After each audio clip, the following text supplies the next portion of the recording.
Looking for a fast-charging, ultra-responsive stylus for your iPad? Meet the 2X Fast Charge Active Stylus Pen, designed for 2018 to 2025 Apple iPads. Take your creativity and productivity to the next level. Click the link in the video description to shop now on Amazon. As we dive into the world of electric vehicles and the future of transportation, a new challenge has emerged that could potentially disrupt our progress towards a cleaner, more sustainable energy landscape.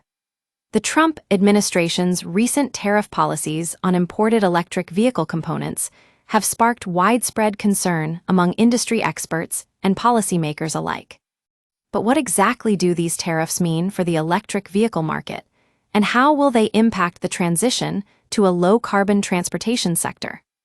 Let's take a closer look at 3 ways that the Trump administration's tariff policies could kill an electric vehicle. First, we need to understand that the tariffs imposed on imported components such as batteries, motors, and electronics are not just a minor annoyance for manufacturers. They're a significant obstacle to scaling up production of electric vehicles.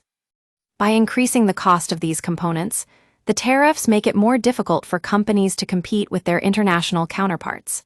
This, in turn, can lead to reduced investment in research and development, decreased innovation, and ultimately, a slower pace of adoption.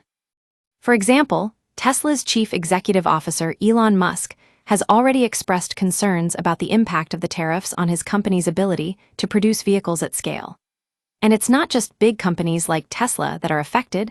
Smaller manufacturers and startups may struggle even more to compete with larger, more established players in the market. The tariffs are essentially creating a level playing field that favors foreign companies over domestic ones. But that's not all. These tariffs also raise significant concerns about national security.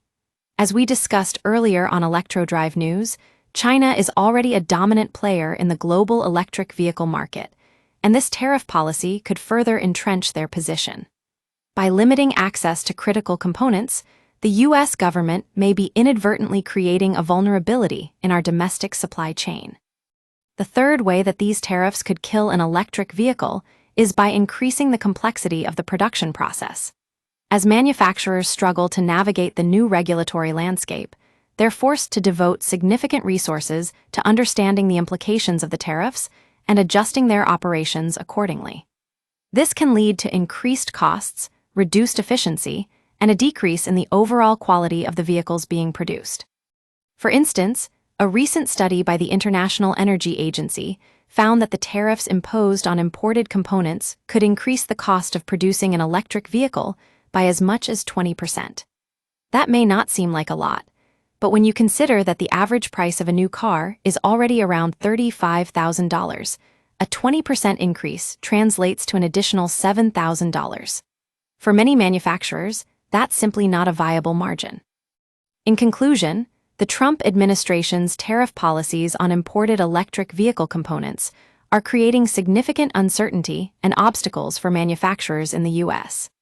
By increasing costs, raising concerns about national security, and adding complexity to the production process, these tariffs have the potential to slow down or even kill an electric vehicle.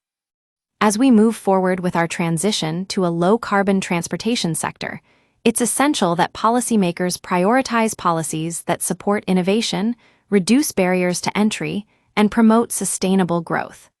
The future of electric vehicles depends on it.